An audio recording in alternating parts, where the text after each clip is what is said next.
Selamat malam kepada seluruh peserta online seminar session pada hari ini. Karena waktu sudah menunjukkan pukul 7:33, maka langsung saja kita mulai. Online seminar session talk about all scholarship in Tiongkok and how we can apply for them. Pemateri kita pada hari ini adalah Nur Istiqomah dari Lanzhou Jiaotong University, Kansu, China. Sebelum kita memulai seminar, saya akan menyampaikan beberapa pengumuman terlebih dahulu. Yang pertama, dilarang merekam dalam bentuk apapun bagi peserta. Yang kedua, dilarang keluar masuk Google Meet selama seminar berlangsung. Yang ketiga, dimohon untuk kondusif dengan tidak melakukan share screen maupun mengaktifkan mic tanpa dipersilakan oleh moderator maupun pemateri. Yang keempat, tanya jawab dilakukan secara terstruktur sesuai instruksi dari moderator. Yang kelima, informasi lebih lanjut mengenai sertifikat akan diberikan di grup, maka mohon tidak keluar dari grup setelah seminar selesai. Sebelumnya, izinkan saya memperkenalkan diri terlebih dahulu. Nama saya Maria Virginia Lim. Saya berasal dari Universitas Katolik Musikaritas Palembang. Pada hari ini saya akan menjadi moderator.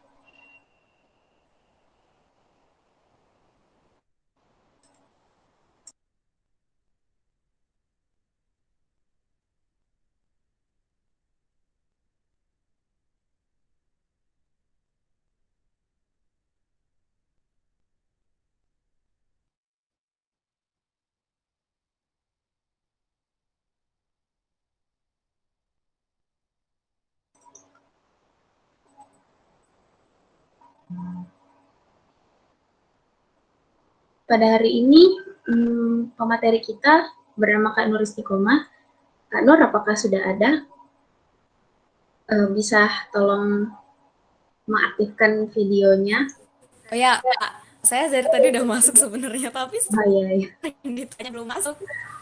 Hai Kak, sebelum memulai online seminar Hai, session, selamat malam semua. ya malam, saya akan membacakan kurikulum vitae terlebih dahulu.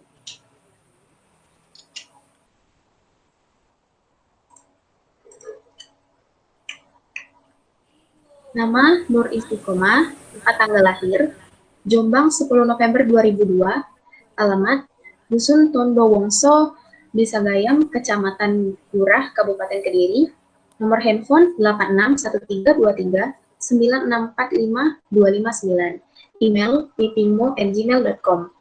Prestasi yang pernah diraih oleh Kak Nur, awardee beasiswa fully funded China's Silk Road Scholarship. Yang kedua, awardee performer Tai Chi Chuan dalam acara pentas seni Provinsi Gansu, China. Lalu yang ketiga, awardee performer Indonesian Culture dalam acara International Cultural Festival.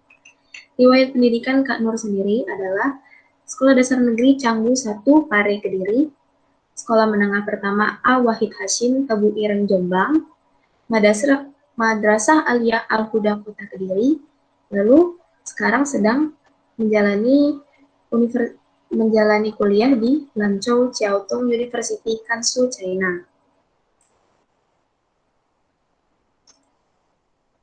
Baik, itu saja. Selanjutnya, waktu dan tempat saya persilakan kepada Kak Nur. Oke, selamat malam semuanya. Perkenalkan lagi, nama saya Nuristikoma, tapi biasa dipanggil Piping. Jadi malam ini kita mau bawain, oke, jadi malam hari ini kita akan bahas tentang mengintip jalan menuju negeri tirai bambu. Mari membuat mata dan telinga menjadi lebih reaktif dari Nuris Koma. Oke, kita lanjut ya. Oke, ini informasi pribadi saya yang barusan dibacain sama moderator. Jadi nanti ketika teman-teman semua ketemu saya di jalan atau di univ atau bahkan di tempat rumah saya nanti bisa disapa ya. Oke, kita bisa langsung ke materi kita hari ini gitu. ada apa sih di negeri tirai bambu? Kenapa sih saya itu memilih negeri tirai bambu gitu? Gitu ya. Oke, jadi China atau yang biasa kita bilang Tiongkok gitu. Siapa sih yang nggak tahu dengan negara satu ini gitu kan? Secara bahwa Cina ini merupakan terkenal dengan masyarakatnya yang tersebar hampir di seluruh dunia dan sistem pemerintahan komunis yang sangat-sangat terkenal. Jadi di dunia pemerintahan komunis selain ada di Cina itu ada di Korea Utara yang sangat-sangat terkenal dengan pemerintahan komunis yang bahkan dari zaman dahulu sampai zaman sekarang itu tidak pernah berubah. Oke. Dan juga dari sistem pembelajarannya juga sangat menarik dan patut dicontoh gitu. Kenapa? Seperti itu. Nah, salah satu hal yang membuat Cina sangat cepat berkembang juga adalah dedikasi mereka terhadap semua hal yang sedang mereka kerjakan, baik belajar, bekerja, maupun menjadi orang tua. Semakin membuat Cina ini menarik, bukan? Karena apa ya? Di Cina itu mereka tuh sangat-sangat orangnya selain orangnya sangat-sangat berdedikasi penuh, mereka juga sangat memegang teguh tentang apa yang mereka punya atau yang mereka ingin capai gitu. Jadi memang membuat negara Cina ini memang sangat cepat berkembang karena ketika Cina ini sedang menyerang US gitu contohnya ya kan. Pasti gimana pun caranya mereka ingin tetap menyerang US sampai sebelum kemauan mereka tuh tercapai gitu. Jadi memang sangat-sangat luar biasa. Oke, kita lanjutkan ya. Fascinating point atau hal apa sih yang menarik di Cina? Nah, yang sangat menarik di Cina itu adalah satu dari 5 orang di dunia adalah orang Cina. Populasi Cina diperkirakan mencapai 1 juta atau bahkan 1 miliar 1 miliar pada bulan Juli 2009. Jumlah penduduk Cina adalah 4 kali lipat penduduk Amerika. Sedangkan kita tahu bahwa Amerika merupakan negara adidaya yang sangat-sangat besar, yang bahkan tidak ada apa-apanya dengan masyarakat di Indonesia atau orang-orang yang berada di Indonesia gitu. Jadi seakan-akan 8% dari setiap negara yang ada di dunia merupakan orang Cina. Sangat menarik bukan? Selanjutnya, Cina adalah yang menemukan negara yang menemukan kertas, kompas, mesiu, dan alat cetak. Jadi beberapa alat ini yang sangat berjasa sampai sekarang ternyata penemu pertamanya adalah negara Cina. Sangat luar biasa bukan negara ini? Yang lebih lagi, 30 juta pria di Cina ini belum memiliki istri. Jadi bagi kalian yang jomblo atau sedang memiliki keinginan untuk melanjutkan ke jenjang yang lebih serius, boleh lah ya. Jalan-jalan ke Cina, siapa tahu? Oke. Di sisi lain, di Indonesia itu PlayStation atau game online yang sering banget ya, sering banget kita dengar yang bahkan di setiap daerah bahkan memiliki PlayStation Sport Center gitu. Tempat yang dimana memang bener-bener hanya untuk game. Nah, jika di Indonesia itu sedikit tidak dianjurkan, tapi di sana itu sangat-sangat legal. Bahkan dalam satu desa atau bahkan ini satu daerah bisa memiliki PlayStation Office atau PlayStation yang tempat PlayStation yang sangat gede seperti itu memiliki ada beberapa tempat. Jadi memang benar-benar sangat menarik ya karena di Indonesia ini kan agak-agak dilarang ya karena ntar mengganggu belajar atau gimana gitu.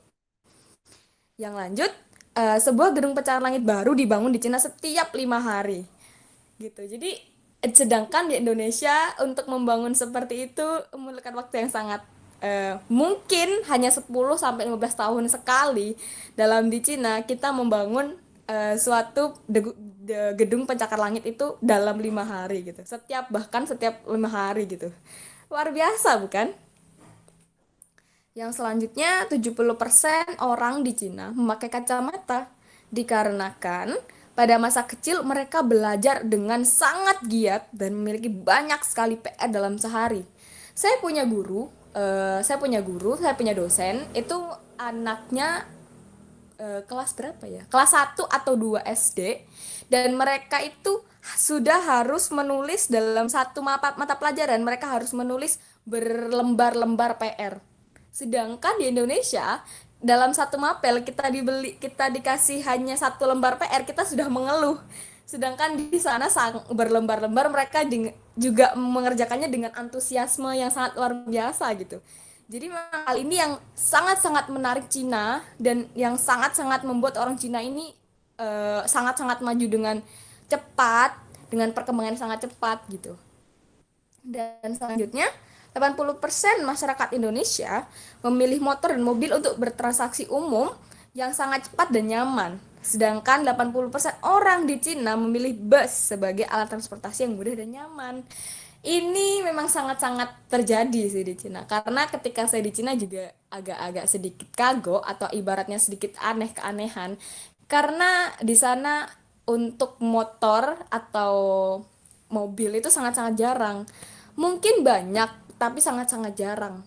Tapi untuk bus itu sangat berada di mana-mana. Bahkan setiap 5 meter itu ada stasiun bus. Jadi sangat-sangat mudah untuk didapat.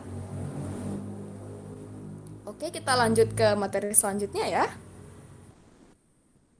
Oke, kita sebenarnya tahu ya, di Indonesia ini penyebutan untuk orang Cina itu merupakan Tiongkok dan orang-orang dari Cina atau orang-orang Cina sendiri itu dinamakan Tionghoa. Kenapa seperti itu? Nah, di sini kita jelaskan ya.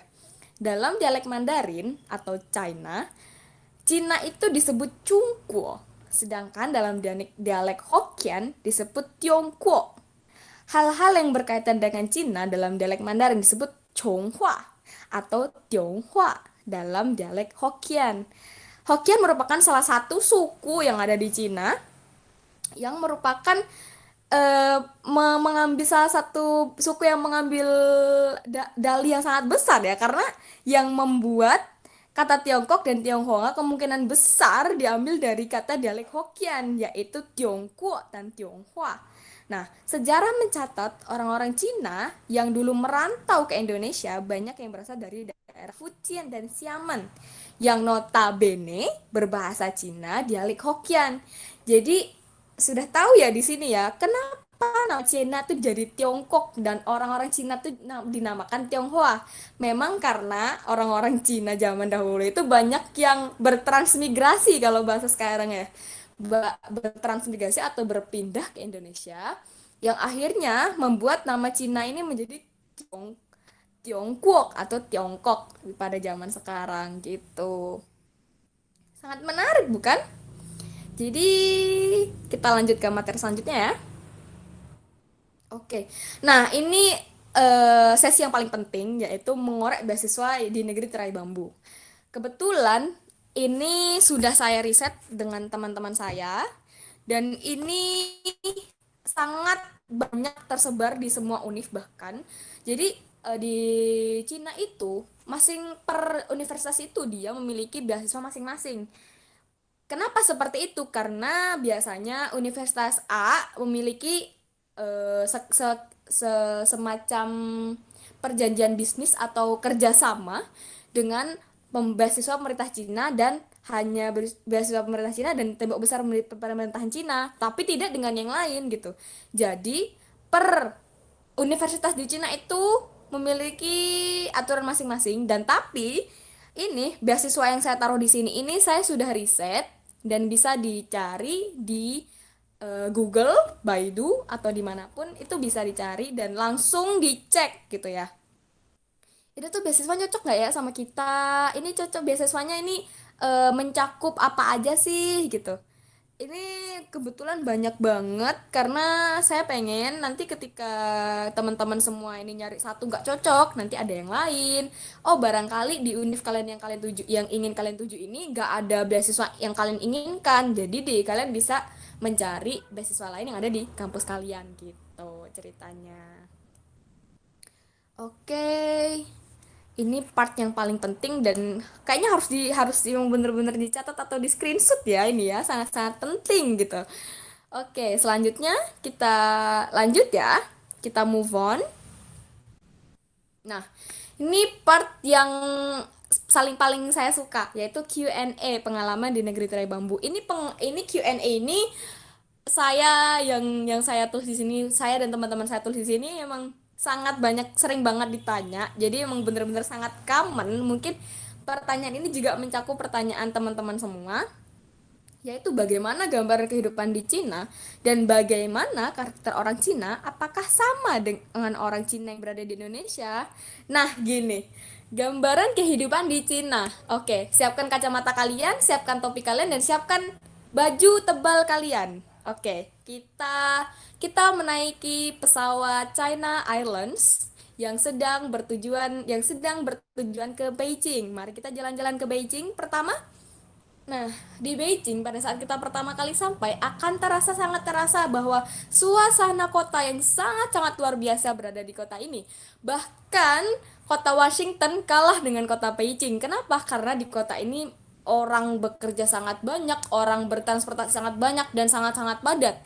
Oke, uniknya lagi di saat musim dingin atau saat Dongtian di sini sangat-sangat dingin, bahkan ketika saya mendengar di Beijing ini pernah sampai minus 20 apa 21 gitu. Jadi sangat biasa bukan kehidupan di sana. Oke, setelah dari Beijing kita jalan-jalan lagi ke Shanghai. Gambaran kehidupan di sana itu sangat sedikit berbeda. Orangnya tidak terlalu banyak, tapi orang-orangnya itu lebih fokus untuk bekerja dan mungkin sekolah ya, karena di sini karena Shanghai ini merupakan kota terbesar dan terpadat kedua yang ada di Cina. Karena kebanyakan orang-orang di sini itu fokus untuk pekerjaan, fokus untuk sekolah dan lain-lain. Jadi gambaran di sini sedikit lebih longgar ya, sedikit tidak terlalu padat orang, tapi menjadi tempat bisnis tujuan. Di Shanghai ini merupakan tempat bisnis inti dari Cina tersebut. Nah, sangat berbeda sekali ketika musim Dongtian atau winter di sini, musim dingin di sini itu tidak ada salju. Jadi, lepas jaket tebal kalian karena kita berada di Shanghai, karena di sini kalian akan memerlukan payung karena ketika musim dingin di sini akan turun hujan dan angin yang sangat-sangat kencang. Jadi kalian bisa memakai payung dan jaket tebal kalian lagi. Dan pertanyaan kedua, bagaimana karakter orang Cina? Apakah berbeda orang Cina yang berada di Indonesia dan di sana? Kalau saya boleh bilang itu sangat berbeda. Kenapa? Karena di sana itu satu hal yang paling menarik yang tadi saya lupa cantumkan itu adalah orang-orang Cina yang berada di Cina itu jarang mandi. Beda dengan orang-orang Cina yang berada di Indonesia. Orang-orang Cina di Indonesia mungkin merasa sangat-sangat kepanasan dan mereka sangat antusias untuk mandi. Nah, jadi mereka tuh ganteng-ganteng, putih-putih, wangi-wangi. Sedangkan orang-orang yang asli berada di Cina merupakan orang-orang yang bahkan dalam seminggu itu hanya mandi sekali. Ini sangat luar biasa ya, karena teman-teman saya tuh nggak malu-malu untuk mengatakan hal seperti ini, karena ini merupakan ya lumrah ya karena di sana, karena apalagi di kota saya itu di Lanzhou Gansu ini kotanya relatif dingin saya boleh bilang, dan anginnya tuh hampir setiap hari sangat kencang. Jadi mungkin ini yang membuat orang-orang di Cina ini nggak mau mandi. Dan perbedaan karakter yang lain itu, orang-orang di Cina itu mungkin lebih pemarah ya daripada orang-orang Cina di Indonesia. Karena rata-rata orang yang saya temui di Cina langsung, di Cinanya asli itu mereka ngomongnya selalu ngegas atau sedikit bernada tinggi. Ketika kita berpikir, oh mereka lagi marah-marah tuh, lagi bertengkar. Ternyata enggak, mereka emang lagi ngomong biasa dengan intonasi yang sedikit lebih tinggi gitu. Oke, kita lanjut ke question number two, ke pertanyaan nomor kedua. Bagaimana biaya hidup di Cina? Oke, karena kita sedang berada di Shanghai, biaya hidup di kota ini relatif mahal ya. Karena saya pernah pergi ke Shanghai itu, kalian bisa menemukan satu porsi mereka ini dua kali porsi di Indonesia. Contohnya satu mangkok bakso yang berharga 10.000, bisa ketika di Shanghai kalian akan menemukan dua mangkok dijadikan satu mangkok itu bisa dihargai dengan 50.000. Nah, jadi relatif mahal kalau di kota-kota besar. Kecuali kalau biaya hidup di kota saya, di Lanzhou itu relatif murah. Nah, relatif murah kenapa? karena di kota saya ini untuk satu mangkok bakso kalian bisa mendapatkan hanya dengan harga 10 sampai 11 ribu. Jadi hampir mirip dengan di Indonesia, khususnya di Jawa Timur ya. Tapi kalau di Jakarta mungkin sedikit mirip dengan di Shanghai atau Beijing, jadi agak-agak sedikit lebih mahal harganya. Oke, jadi karena kita sedang lagi berada di Shanghai, kita lanjutkan pertanyaan, bagaimana makanan yang ada di Cina? Apakah banyak makanan mentah atau aneh? Karena kita berada di Shanghai, Shanghai merupakan kota yang majority atau mayoritasnya itu tidak beragama. Hanya small part mungkin atau orang-orang yang sedikit mungkin 1 sampai 2% yang beragama. Itu baik beragama Islam, Kristen ataupun yang lain gitu ya. Jadi kebanyakan mereka itu tidak beragama. Jadi makanan yang ada di Shanghai itu relatif banyak yang tidak halal atau ya cara pemasakannya tidak halal gitu. Tidak halal itu bukan melulu hanya tidak babi, tapi memang cara pemasakannya itu tidak berdasarkan suatu ajaran Islam gitu ya.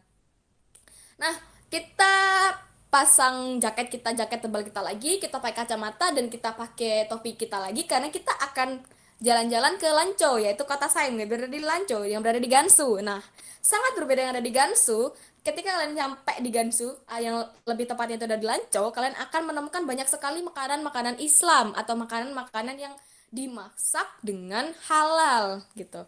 Jadi kalian akan bertanya atau bahkan sebelum kalian bertanya apakah makanan ini halal atau tidak, kalian akan menemukan suatu tulisan di salah satu pojok toko makanan ataupun restoran pasti akan bertuliskan halal menggunakan bahasa Arab atau dengan halal pakai bahasa Indonesia gitu. Jadi untuk masyarakat muslim aman untuk berada di Lanco ini. Tapi jangan khawatir kalau di sini di Lanco juga tidak menutup kemungkinan tidak adanya makanan-makanan yang tidak halal atau babi ataupun yang lain ya. Di sini juga banyak karena di kota Lanco ini menurut saya sedikit lebih menghargai agama karena mayoritas di Lanco ini merupakan orang Islam, tapi tidak menutup kemungkinan bahwa mereka juga sangat bersahabat baik dengan agama-agama lain yang berada di sekitarnya gitu. Apakah banyak makanan mentah? Tentunya banyak. Contohnya itu ketika kalian makan makanan khas yang ada di Lanco, kalian akan disuguhi dengan suatu mangkok atau suatu piring kecil lah itu yang sayuran itu hanya diparut dan dikasih sedikit cuka. Tapi menurut saya itu sangat-sangat enak ya karena rasanya itu segar, fresh gitu. Jadi sangat banyak makanan mentah ya. Oke. Kita lanjut ke pertanyaan selanjutnya. Apa agama mayoritas di negara Cina? Tentunya ini merupakan ini ya pengetahuan banyak hal lah. Ini tuh memang udah menjadi rahasia publik bahwa negara Cina ini merupakan negara komunis yang sangat-sangat besar. Jadi kalau kita bilang mayoritas agamanya apa, ya tidak beragama, tapi beberapa persen dari Cina itu memiliki agama. Contohnya 1% itu memiliki agama Islam, 2% ada yang memiliki agama Kristen, dan part-part kecil atau 0, sekian persen itu beragama Hindu, Buddha, dan lain-lain gitu. Jadi mereka tuh lebih memiliki agama seperti mempercayai nenek moyangnya gitu. Jadi ketika ada acara-acara khusus yang ada di Indonesia, contohnya ya, kita ada Natal, kita ada Nyepi, kita ada Idul Adha, Idul Fitri. Di Cina itu hanya ada perayaan seperti apa ya pembukaan musim semi, terus lebih ke acara-acara yang berbau masa lalu ataupun berbau leluhur gitu. Jadi tidak ada nanti di kalender Cina itu mengatakan oh ini hari raya Christmas, oh ini hari raya Islam, oh ini hari raya Hindu, Buddha, dan lain-lain, itu tidak ada. Jadi mereka hanya menganut kepercayaan leluhur mereka gitu. Pertanyaan selanjutnya, ada berapa musim dan musim apa aja? Wah, bagi kalian orang-orang Indonesia, bahkan sampai sekarang belum pernah merasakan gimana sih Dongtian itu, gimana sih winter itu, gimana sih musim dingin itu. Kalian wajib banget untuk pergi ke Cina, karena di Cina itu merupakan negara dengan 4 musim yang kalian bisa temui. Nah, contohnya di Cina ini 4 musim, yaitu ada winter, ada summer, ada spring, sama autumn gitu ya. Jadi lengkap banget. Nanti ketika udah mau masuk-masuk Desember, kalian bakal ngerasain winter gitu kan ya. Kalau udah masuk-masuk bulan Februari, Maret, kalian bakalan spring ataupun penghijauan seperti musim-musim yang ada di Indonesia ini ya.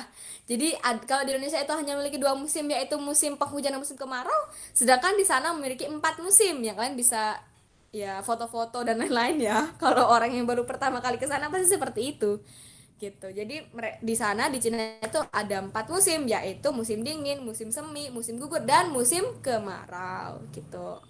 Pertanyaan selanjutnya, jika kuliah di Cina, apakah mungkin kita bisa sambil bekerja? Wah, ini pertanyaan sangat sangat sangat saya apresiasi dari dulu ya, karena saya sudah berada di Cina sekitar hampir 2 tahun, dan itu untuk Liu Shesheng ataupun masyarakat mahasiswa internasional itu tidak diperbolehkan untuk memiliki pekerjaan atau part time gitu.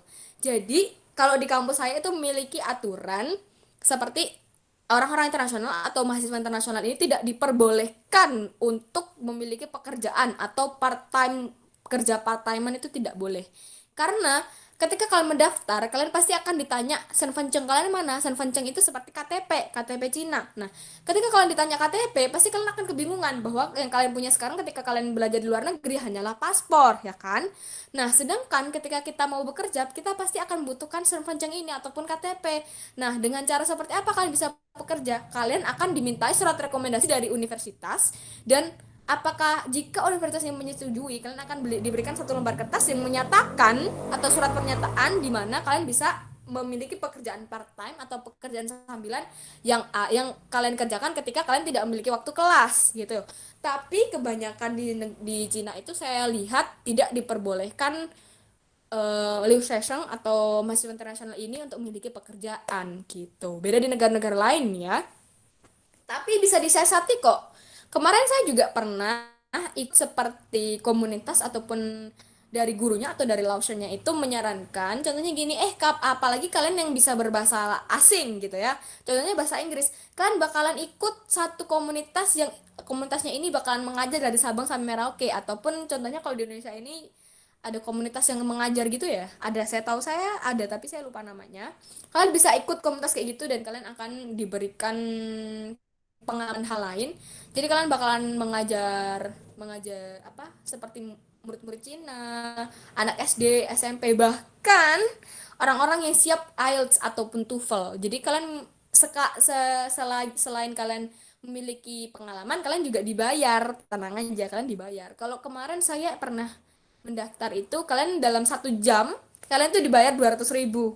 Bayangin, dalam 1 jam kalian dibayar 200.000, kerja apa gitu kan? Gitu, jadi sangat menarik sekali, itu bisa disiasati kok, tenang aja gitu. Question yang lain, apakah di Cina sering ngadain acara dengan teman-teman Indonesia ataupun teman-teman internasional yang lain? Wah, ini pertanyaan yang luar biasa ya. Ngadain acara dengan teman-teman Indonesia atau teman-teman internasional. Nah, ini kebetulan saya itu saya dan teman-teman saya di Lanzhou di Cina sangat sering mengadakan hal seperti ini. Contohnya ketika lagi Christmas, kita juga membuat suatu acara ataupun suatu acara gitu. Jadi ada balon, ada pohon Natal dan lain-lain. Jadi kita juga menghargai ya. Dan kita juga ikut merayakan karena kita agak-agak sedih ya ketika kita merayakan hal hari-hari penting itu tidak di samping orang tua. Jadi kita itu saling bergotong royong untuk membuat acara seperti ini gitu. Tapi nggak hanya Christmas juga loh. Ketika tahun baru, ketika apa namanya itu, Halloween dan lain-lain, kita masyarakat Indonesia yang ada di sana, teman-teman saya di Indonesia yang ada di sana, atau bahkan orang-orang yang dari negara muslim, contohnya Yaman, Mesir, Sudan dan lain-lain, kita tetap berbaur jadi satu. Kita pesta agak gede gitu di dormitory ataupun di asrama kita, membuat acara tahun baru. Jadi itu sangat-sangat luar biasa seru sih. Jadi bisa dibilang ini sering mengadakan acara seperti itu gitu. Pernah pergi kemana aja ketika di Cina? Nggak terlalu banyak sih. Saya pernah ke Shanghai, saya pernah ke Kunming, saya pernah ke Lanzhou tentunya. Ya baru itu sih setahu saya. Oh, saya pernah ke Beijing tapi cuman ini transit doang. gitu. Jadi hanya cuman beberapa dan ini sangat-sangat memberikan gambaran besar kepada saya ketika kita jalan-jalan ke Cina di daerah lain ya. Contohnya di daerah Lanzhou, di daerah Shanghai itu sangat-sangat berbeda. Ketika musim dingin kita di Lanzhou sangat-sangat kedinginan, kadang-kadang sampai -17, sedangkan di Shanghai hanya angin kencang yang seperti musim penghujan di Indonesia gitu. Jadi sangat luar biasa ya. Oke, kencangkan sabuk kalian, kita akan lanjut ke materi selanjutnya. Nah, dari tadi kenapa sih saya bilang lancu lancu lancu lancu terus, kenapa sih saya tuh kuliah di Lanco tuh kenapa ya gitu. Nah, Lanco itu berada di Gansu Province atau di Cina gitu. Nah, kenapa? Karena Lanco merupakan salah satu kota dengan masyarakat memeluk agama Islam yang cukup banyak, yang seperti saya tadi sebutkan ya, bahwa di Lanco ini mayoritasnya Islam gitu. Jadi banyak dijumpai perempuan di Lanco yang memakai hijab loh. Jadi ketika saya pertama kali sampai di Shanghai, ini sedikit cerita ya.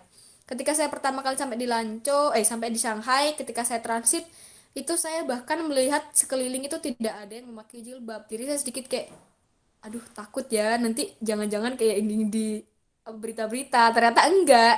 Ketika saya sampai di Lanco itu banyak orang-orang yang perempuan muslim, mereka yang memakai hijab, tapi sedikit berbeda dengan hijab yang ada di Indonesia gitu. Dan tentunya Lanco memiliki beberapa masjid yang beroperasi pada jam tertentu, jadi aman sekali untuk masyarakat muslim di kota Lanco. Nah, jadi menariknya banget kalau di Lanco ini ada beberapa masjid yang hanya beroperasi pada saat jam-jam tertentu, contohnya pada saat jam sholat ataupun yang lain-lain. Gereja juga seperti itu loh. Gereja di Lanco ini juga buka, dan kuil-kuil itu hanya buka di saat acara-acara tertentu. Jadi ketika kita hanya ingin berkunjung, kita harus mengikuti jam-jam tersebut karena mereka nggak akan buka karena mereka itu beroperasi di bawah pengawasan pemerintah gitu. Nah, tidak hanya masjid, masyarakatnya eh, masyarakat tidak hanya masjid, masyarakatnya makanan halal yang ada di kota ini cenderung banyak seperti yang saya bilang tadi ya. Bahkan di kampus saya itu ada satu lantai, atau di banyak universitas yang tersebar di Cina itu memiliki satu kantin yang lantai satu, di lantai satu atau di lantai berapapun itu yang khusus hanya menyediakan makanan-makanan halal. Jadi wajib banget dicoba, wajib banget ini, kayak apa ya, diinget-inget gitu, jangan takut kalau ke Lanco ataupun ke tempat lain, itu masih ada kok makanan halal gitu. Nah, jadi kita bahkan bisa dengan mudah menjumpai penjual yang memakai jilbab dan kopiah ketika saat berjualan. Sangat sedikit mengherankan dan sangat sedikit menyenangkan ya, karena kita bisa mengetahui, oh berarti kedai ini atau toko ini tuh memang muslim atau yang beroperasi yang dimasak dengan halal. Tapi sedikit aneh karena di Indonesia sendiri masyarakat muslim atau masyarakat yang beragama lain itu tidak memakai baju khas agama mereka gitu. Jadi agak-agak sedikit mengherankan dan agak-agak sedikit lucu gitu kan. Oke, jadi kita lanjut ke perjalanan kita selanjutnya. Nah, setelah kita muter-muter, muter-muter, muter-muter, muter-muter, kita bakalan dari Lanco, kita bakalan dari airport, Lanco Airport, kita bakalan naik bus atau naik taksi sekitar 1 sampai 2 jam, kita bakalan sampai di namanya Lanco Jiao University, atau itu pun kampus yang sedang saat ini saya sedang berkuliah di Lanco Jiao University ini gitu kan. Jadi kalian akan siap-siap turun dari bus, kalian akan melewati terowongan bawah tanah yang akan menyeberangkan kalian dari sisi kanan menuju sisi kiri. Dan kalian bakalan disambut dengan gerbang yang sangat besar dan bertuliskan Lanzhou Jiao University dengan menggunakan kalimat bahasa Cina. Oke, di kanan kiri kalian akan terlihat pohon-pohon yang sangat besar, dan sebelah kiri dan kanan kalian akan terlihat ya ada gedung-gedung seperti gedung-gedung auditorium gitu. Nah, sekilas, kenapa sih kampus LZJTU ini? Nah, kampus Lanzhou Jiao University ini sendiri merupakan kampus yang didirikan pada tahun 1959. Wow, sangat luar biasa ya, memang sangat sedikit-sedikit agak tua gitu mungkin kan ya. Nah, selain itu, Universitas Lanzhou Jiao University ini adalah lembaga pendidikan tinggi negeri nirlaba yang berlokasi di kota Lanzhou, Gansu, terakreditasi resmi, itu sangat sulit bagi saya untuk mengeja, terakreditasi resmi dan atau diakui oleh Departemen Pendidikan Provinsi Gansu. Universitas Lanzhou Jiao Tong adalah institusi pendidikan tinggi koedukasi yang sangat besar. Nah, kisaran pendaftarannya per tahun itu 30.000 sampai 35.000. Dan ini memang benar sih, karena dalam satu, bahkan kita satu jurusan, satu tahun pelajaran, masuk-masuk bareng, lulus-lulus bareng, kita bahkan nggak tahu teman sekelas sebelah kita tuh siapa atau bagaimana, karena siswanya itu sangat-sangat banyak, dan ketika ke kantin pasti kalian akan merasakan kerumunan manusia, lautan manusia yang sangat-sangat luar biasa banyak gitu. Oke, kita lanjut ke sesi selanjutnya atau ke materi selanjutnya. Nah, ini. Nah, di sini kita ada peta Gansu Province. Nah, di sini tuh ada terlihat ada beberapa tempat yang sangat-sangat sangat-sangat bersejarah mungkin ya. Nah, di sini terlihat ada namanya itu Jiangzhou, Hue, Jiangye, dan lain-lain. Ini merupakan daerah Gansu atau biasa yang kita sebut itu contohnya DKI Jakarta, Jawa Timur, Jawa Tengah. Nah, Gansu ini merupakan provinsi dari Lanco itu sendiri. Lanco merupakan nama kota. Contohnya nih kalau di Jawa Timur ada yang namanya itu Surabaya, kalau di Jawa Tengah itu ada Yogyakarta dan lain-lain gitu ya. Nah, jadi kita bisa lihat di sini. Oh, di sini ada. Nah, ketika kita muter-muter ya dari tadi, berarti Lanco tuh di mana sih? Nah, tujuan kita tuh ada di sini, di kota kecil di sini. Nah, Lanco merupakan kota kecil yang berada di Gansu, tapi memiliki budaya yang sangat-sangat luar biasa menurut saya, karena ini merupakan kota yang sedikit-sedikit bersejarahnya banyak, karena di kota ini bahkan terlewati loh itu apa namanya itu tembok besarnya. Jadi di setiap daerah di Cina ini ada tembok terlintasi tembok besar Cina, tapi tidak bisa dinaikin seperti yang ada di Beijing gitu. Oke, kita lanjut ke selanjutnya. Nah, karena kita udah muter-muter, kita bakalan menuju ke kantor TU yang ada di Lanco Jatong ini. Gimana sih kita mau daftar? Nah, kita kan udah sampai nih, udah masuk ruang TU. Gimana sih kita daftar? Nah, contohnya nih di sini. Ini memang saya ambil langsung dari kampus saya, langsung dari contohnya kan nih kayak brosur. Nah, brosur dari kampus saya sendiri, ini TU Lause saya yang kasih. Nah, jadi di bulan kira-kira di bulan November kalian bisa lihat ini ada opening date for application ataupun pendaftarannya dibuka pada November tanggal 1. Oke, dilanjutkan lagi menuju Januari tanggal 1. Nah, ada apa sih dengan Januari? Nah, Januari ini ada opening date for Chinese Government Scholarship. Nah, jadi di kampus saya ini bisa loh daftar Chinese Government Scholarship gitu. Nah, jadi jelas sekali ya di sini ya. Nah, nanti ada find your program, apply online, stay in touch. Apa sih stay in touch? Nah, kalian bisa baca di sini ya. After you submit your application, check your admission status regularly through the mailbox linked to the LZJT online application system. Make sure that you can be contacted by anytime update information is been through email. Gitu. Jadi ini part yang sangat penting sekali. Jadi sangat-sangat harus disimpan baik-baik kalau kalian ingin daftar di LZJTU. Gitu. Kita lanjut. Nah, di sini apa aja sih program dan scholarship yang ada di LZTU ataupun Lanco Jatuh University ini? Nah, yang pertama itu ada self finance program ataupun yang kita bilang itu support apa ya, kayak kita bayar sendiri gitu. Jadi kita kuliah di luar negeri, tapi kita bisa loh nggak bayar atau nggak pakai beasiswa, kita menggunakan pembayaran pribadi ataupun uang pribadi. Nah, aplikasi ini siapa aja? Jadi non-degree students dan degree students. All fees are paid by application themselves. Nah, di sini berarti terbuka untuk orang-orang yang lulus dari SMA, SMK ataupun aliyah dan bahkan orang-orang yang sudah S1 atau S2 loh, tapi semua biayanya itu ditanggung mereka sendiri gitu karena mereka kan self finance program. Nah, sangat berbeda dengan scholarships. Nah, ini menarik sekali ya, karena scholarship itu kan saya bilang tadi per universitas itu beda berbeda-beda.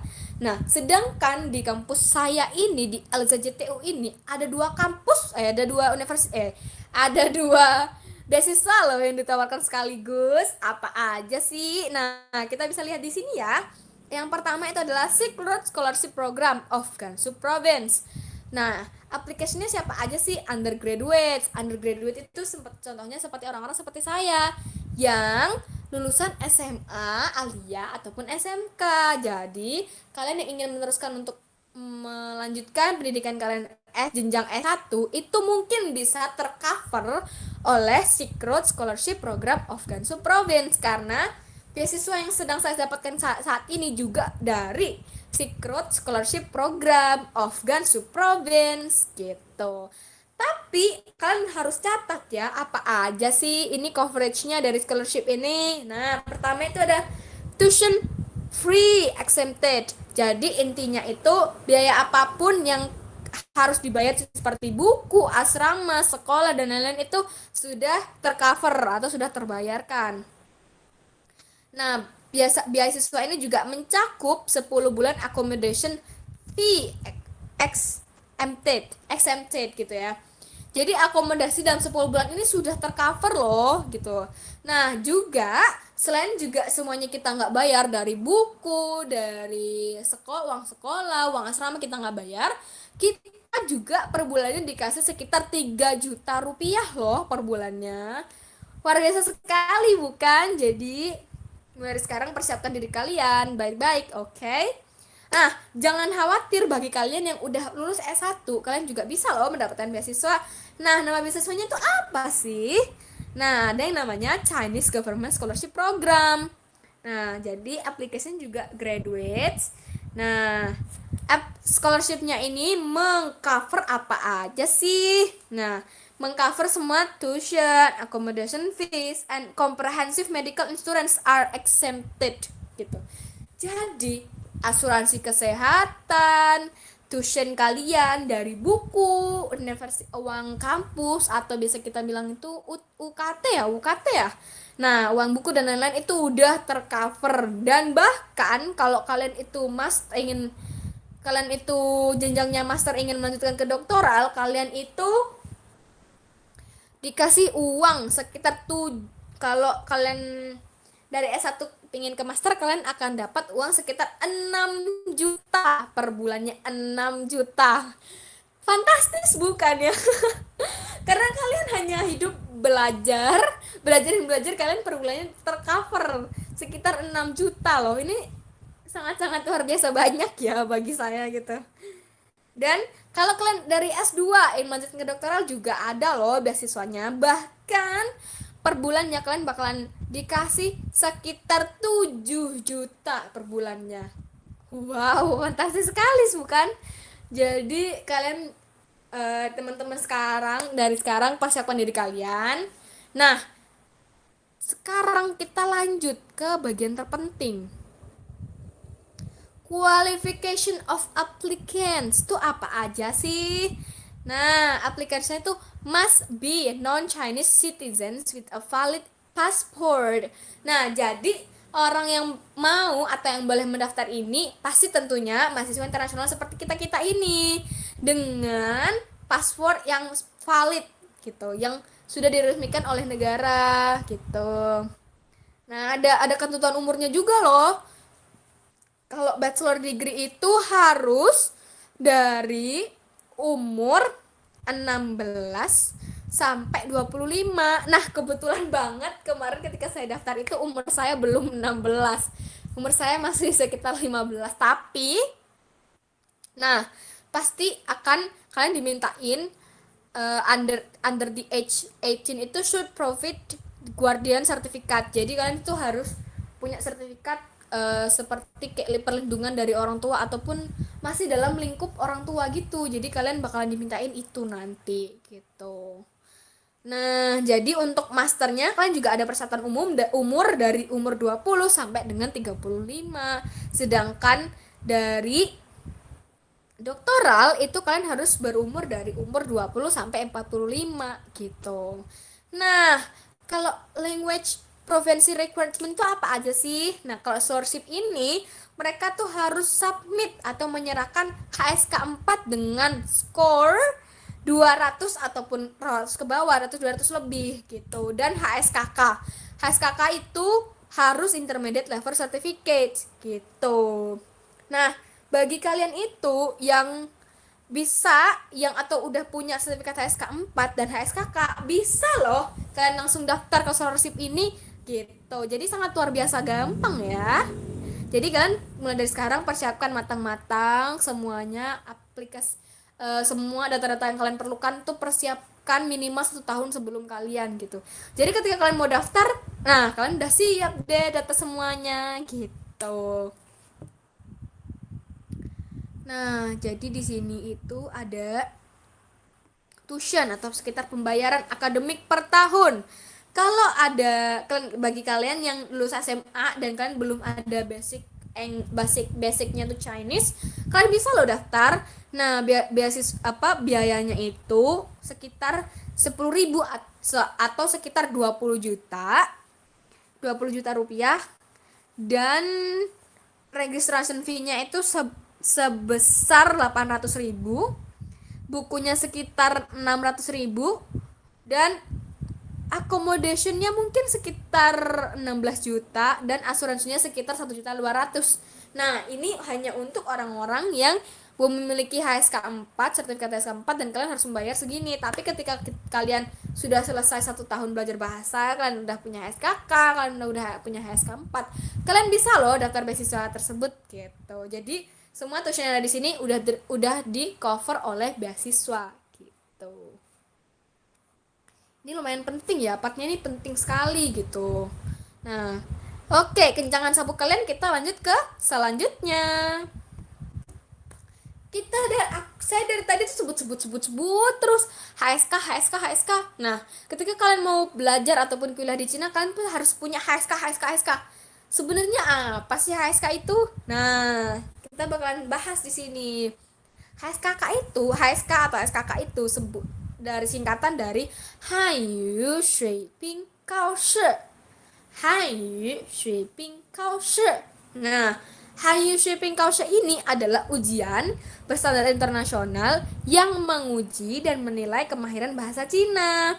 Ini menilai kemampuan penutur bahasa Mandarin non asli dalam menggunakan bahasa Mandarin dalam kehidupan sehari-hari, akademis dan profesional mereka.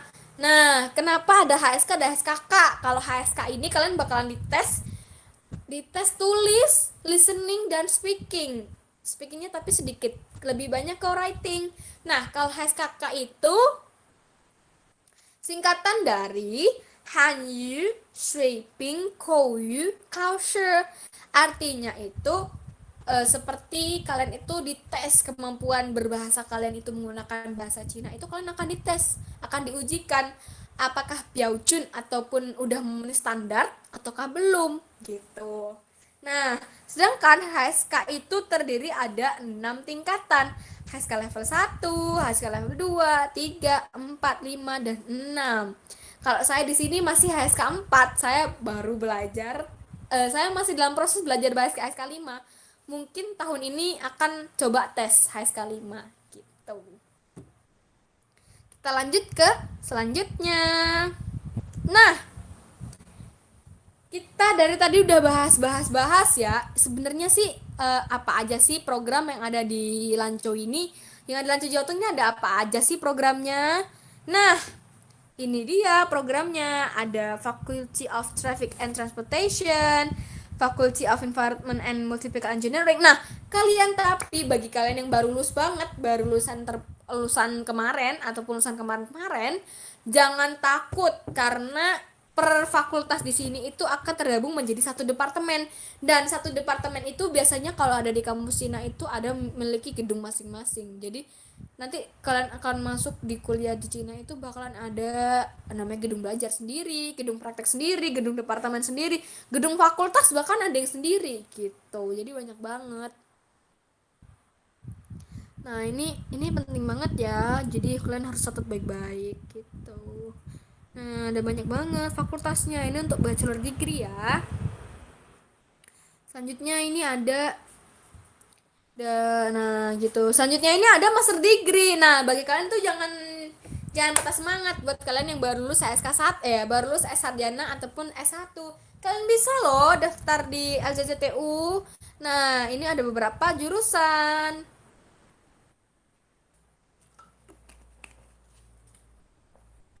Nah, banyak banget ya jurusannya. Coba kita lanjut. Tuh, banyak banget kan? Ada ekonomi, manajemen, matematika, dan fisika. Terus abis itu ada chemical and molecular engineering dan lain-lain. Berarti banyak banget ya. Lanjut. Nah, bagi kalian yang lulusan S2 ataupun teman-teman semua yang ingin melanjutkan ke program doktoral, ini ada beberapa jurusan yang ditawarkan di Lanco Jawa Tengah University. Jadi kalian bisa cek ya apakah ini ya dengan jurusan kalian sekarang gitu. Nah, bagi kalian mahasiswa ataupun siswa yang SMA, SMK yang baru lulus, kalian pengen jalan-jalan nih ke Cina, terus abis itu pengen belajar. Gimana sih belajar bahasa Cina di sana gimana? Nah, kalian bisa ikuti program Chinese Language Programs. Nah, kalian bakalan kalian bakalan ikut program ini dengan semester dengan ada yang 1 semester dan ada yang 2 semester ya. Yang semester 1 itu hanya spring semester for beginners. Kalau yang 2 semester itu atau yang semester kedua itu autumn semester for beginner or intermediate. Jadi dibagi menjadi 2 musim ya, ada autumn sama spring gitu. Jadi ini penting banget, siapa tahu nanti lain kali kalian tuh ingin banget kuliah di Lanco Yoto University gitu. Lanjut ya. Nah, colorful Lanco ini beberapa makanan yang ini makanan terfavorit saya ketika ada di Cina, dan saya tuh sangat-sangat kangen banget sama makanan ini karena ini nggak ada di Indonesia. Ini mie dengan daging yang melimpah, luar biasa gitu. Jadi ini ada beberapa potret teman-teman saya dan colorful life di Lanco tuh kayak gini gitu.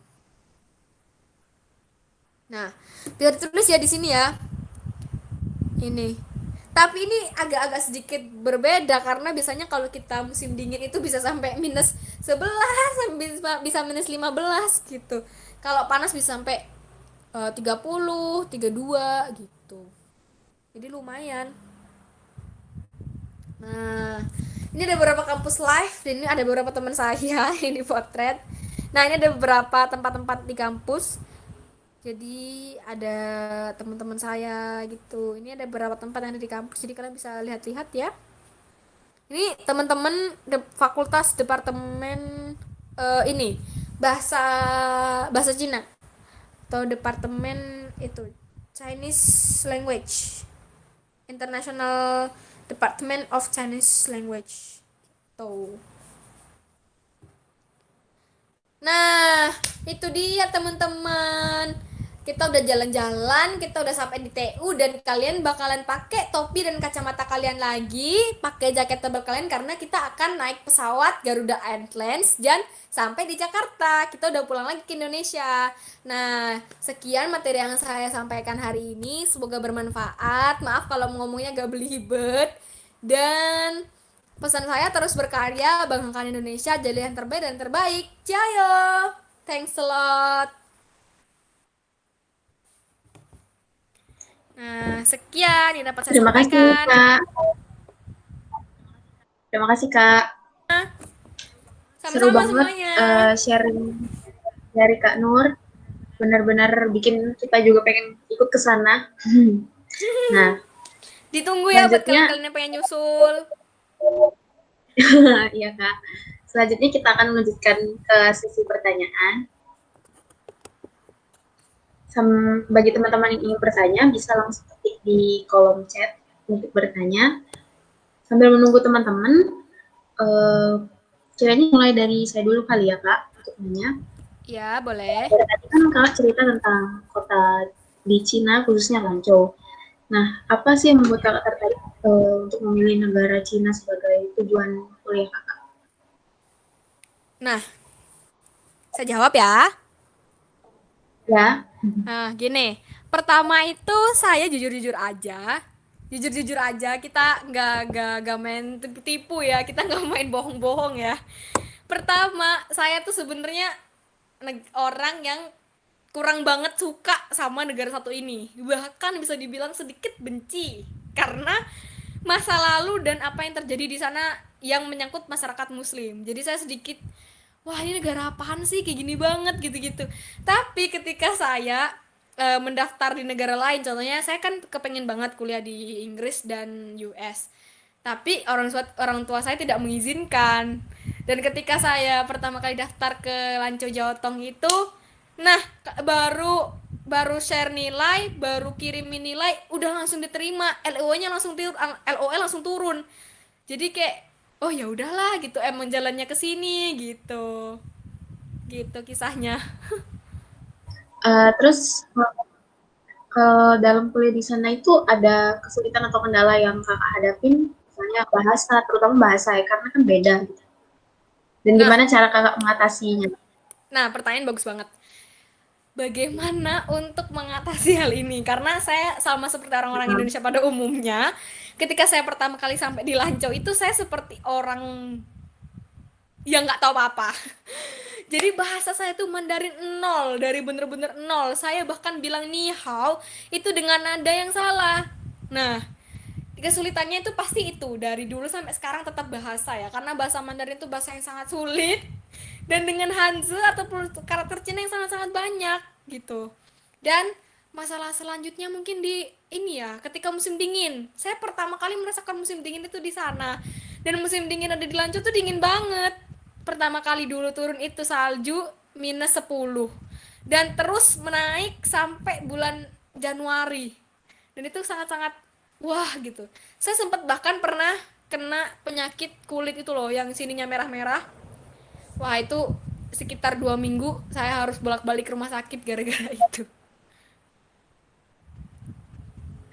berarti kakak belajar bahasa Mandarinnya ketika udah sampai di China ya kak? Iya bener banget, jadi saya itu belajar Oh, bahasa Mandarin ketika sampai di Lanzhou, yang bener-bener dari nol, dari kelas masuk kelas tuh berarti, beginner.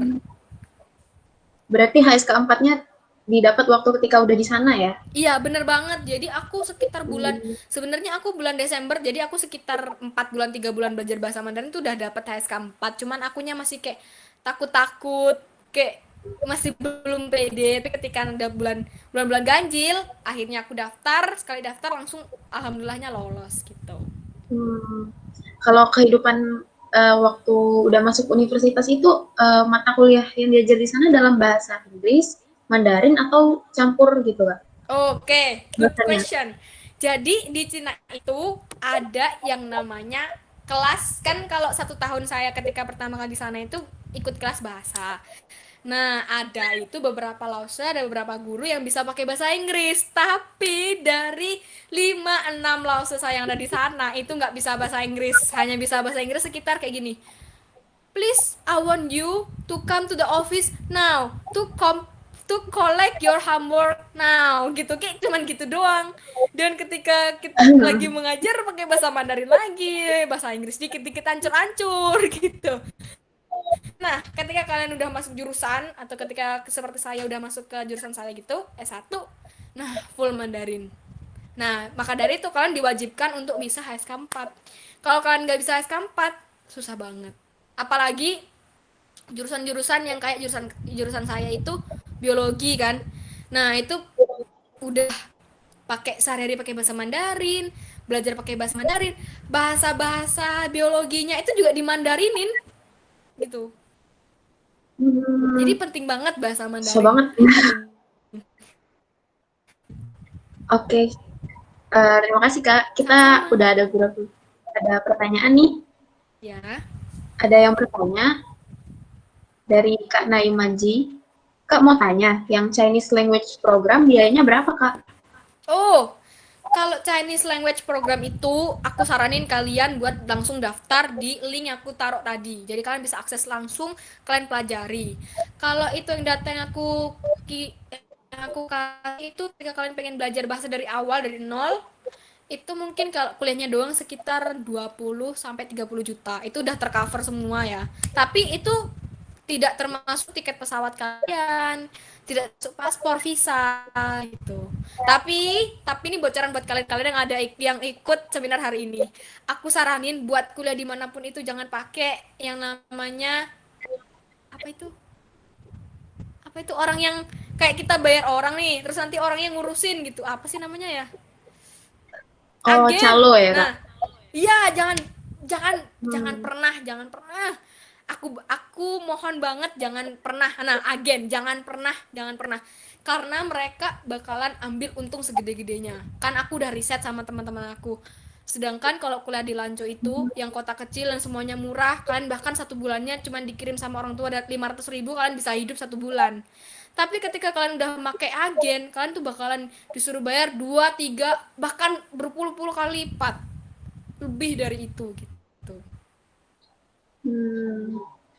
Oke, Kak. Pertanyaan selanjutnya dari Kak Naimaji lagi. Kak, awalnya Kakak daftar beasiswa ke China itu daftar sendiri atau melalui lembaga-lembaga, Kak? Oh gitu. Aku awalnya iseng-iseng karena aku orangnya pengen banget kuliah di luar negeri seperti yang aku bilang. Jadi aku ketika kelas 2 SMA, aku udah coba daftar TOEFL dan IELTS di kampung Inggris dan di beberapa universitas di Indonesia. Jadi aku dari kelas 2 SMA itu udah daftar dan aku ketika aku mau contohnya nih universitas yang aku tuju itu pertama Manchester United, Manchester City, University of Manchester City, terus Lanco Jotong ini sama Lanco Lanco Jotong Lanco University. Jadi ada tiga univ kan. Ini aku langsung daftar ke univnya langsung. Jadi langsung masuk ke langsung browsing, langsung pertama itu aku browsingnya tuh beasiswa apa aja. Contohnya kayak aku bilang di awal tadi yang udah aku riset. Itu pertama aku masuk di situ. Nah, abis itu aku masuk. Nah, kalau yang di beasiswa ini apa kampus mana aja sih yang tercover atau kampus mana aja sih yang ada beasiswa ini gitu. Jadi aku langsung daftar ke itu univ. Oh, gitu. Ada pertanyaan lagi, Kak. Dari Kak Muhammad Syahman Nurman. Bisa ceritain nggak, Kak, culture shock di sana? Oh, ini aduh, pengen banget aku cerita. Untung ada yang nanya. Nah, culture shock ada di sana. Nih, kan aku kan muslim, aku kan pakai jilbab ya kan. Aku emang kemana-mana pakai jilbab Hmm. gitu. Ketika sampai pertama kali di sana, ketika menginjakkan kaki di yang namanya Lanco Airport, aku jadi kayak artis, jadi kayak selebgram, jadi kayak pokoknya jadi kayak presiden. Jadi ketika aku baru nyampe, kaki aku baru melangkah, orang tuh langsung liatin, orang tuh langsung liatin gitu. Jadi aku kayak culture shock banget kayak, loh ini kenapa aku salah apa gitu, emang aku menggunakan jilbab ini salahnya di mana gitu. Itu culture shock yang pertama banget aku rasain. Yang kedua itu culture shock di mana orang-orang Cina itu, ini agak jorok ya, tapi ini harus banget di share biar kalian kalau pergi ke Cina nggak malu-maluin ya, ini penting. Ketika kalian sampai di Cina, menginjakkan kaki kalian di Cina dan kalian lagi jalan-jalan di contohnya kalian pengen makan-makan atau dan lain-lain, kalian itu pasti bakalan ketika kalian pengen pipis ataupun pengen BAB, kalian pasti mencari yang namanya toilet umum dong, ya nggak? Nah, toilet umum di sana itu guys, itu nggak ada tisu, nggak ada air, nggak ada timba dan nggak ada apapun. Jadi cuma ada toilet, udah tutup, udah gitu. Nah, Jadi, jadi itu culture shock yang ketika aku udah masuk, ketika aku udah buang hajat, itu aku nggak bisa ngapa-ngapain.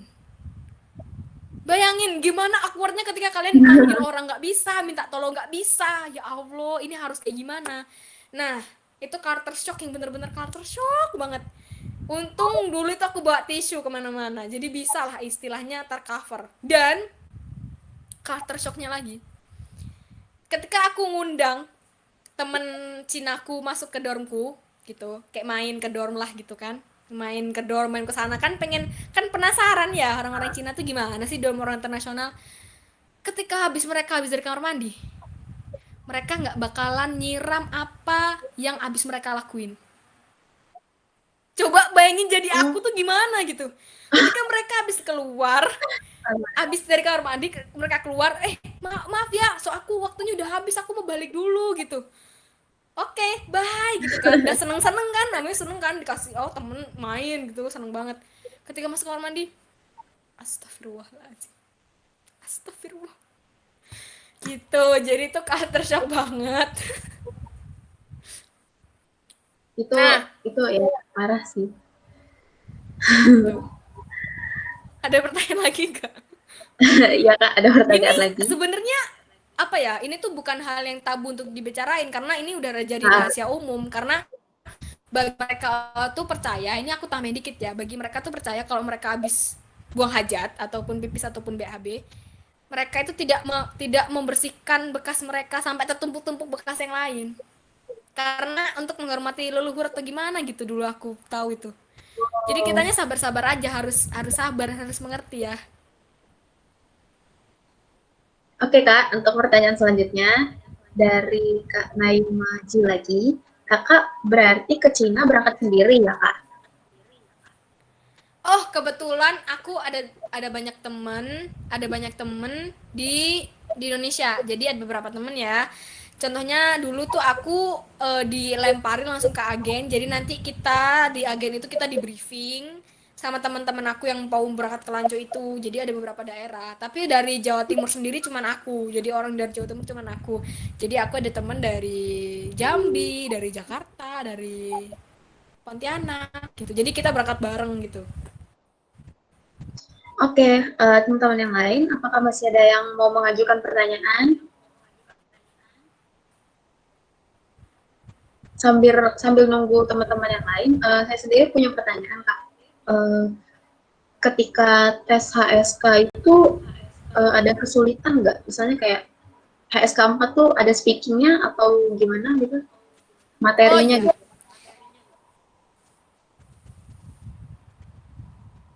lanjutkan.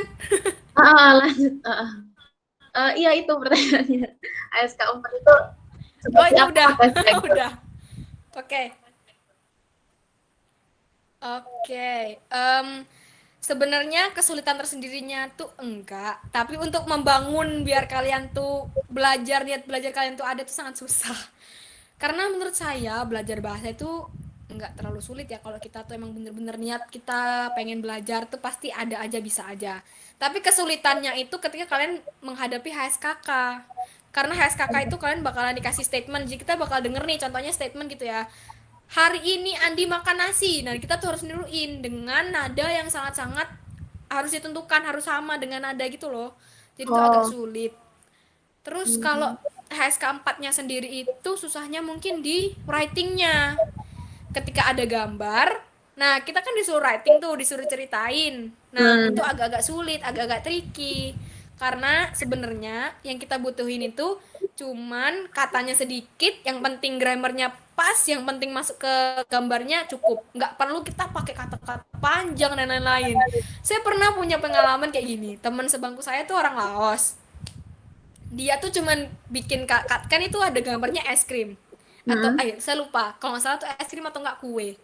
Terus saya tuh bikin kalimatnya gini: pada saat hari Minggu saya pergi bersama ayah membeli es krim dan pada saat itu saya bertemu dengan siapa siapa siapa siapa gitu kan. Ah, Salah, dapat poin. Sedangkan teman sebangku saya yang cuman bikin kalimat gini: saya sangat suka es krim, bener nilai sempurna.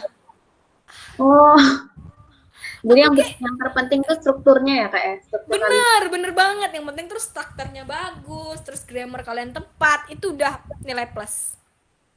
Gitu. Oke kak, terima kasih tipsnya. Ada lagi pertanyaan dari Kak Naimaji.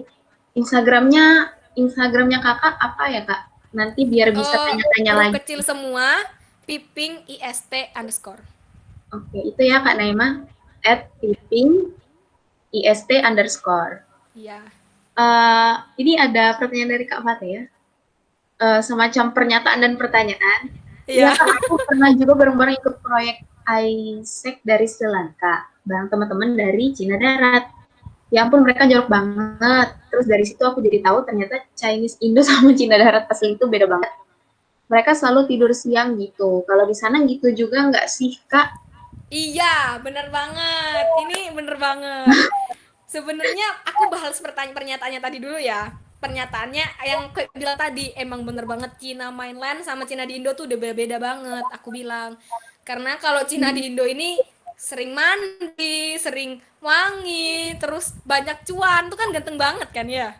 Kalau di Cina itu ya kayak aku bilang tadi mereka jarang mandi, agak-agak jorok dan lain-lain gitu. Nah, kalau masalah tidur siang itu temenku juga kayak gitu, teman-temanku kuliah juga kayak gitu. Jadi kan kita nih kuliah nih dari jam 8 sampai jam 12 kan istirahat jam 12 tuh kan, sampai istirahatnya itu dari jam 12 sampai jam setengah 3. Nah itu kayak kita tuh bilangnya isoma, tapi mereka tuh mungkin butuh waktu setengah jam, 15 menit sampai setengah jam untuk makan siang. Setelah makan siang mungkin dia review pelajaran yang hari ini. Kalau enggak itu abis itu mereka tidur siang itu wajib. Tidur siang sampai jam 1 atau jam 2, nanti bangun baru aktivitas kayak biasanya lagi. Ya baik Kak, sepertinya udah nggak ada yang mau bertanya lagi. Kalau begitu, sebagai penutup, apakah ada yang mau disampaikan dari Kakak? Yang pengen aku sampaikan biar nggak terulang lagi kesalahan aku yang dulu-dulu. Jangan, pokoknya kalau mau kuliah di Cina ataupun kuliah di luar negeri yang lain jangan pakai agen. Usahakan kalian itu mengakses apa namanya, website resmi dari kampusnya. Kalian apply sendiri, kalian translate dokumen sendiri dan segala macam kalian urusin sendiri karena itu lebih terasa kalau kalian tuh kuliah dan kalian tuh berusaha gitu. Dan kalian tuh gini loh, oh dananya segini gitu. Dan yang kedua, belajar yang sungguh-sungguh, jangan sampai kecewain orang tua dan semangat terus. Ciao. Oke, maka udah berakhirlah online seminar session kali ini. Terima kasih kepada Kak Nur yang telah meluangkan waktunya untuk menjadi pemateri dalam online seminar session kali ini. Saya sebagai moderator meminta maaf jika ada kata dan perbuatan yang tidak disengaja. Pada pemateri dan seluruh peserta hari ini, saya ucapkan terima kasih atas perhatiannya. Terima kasih, Kak. Sama-sama.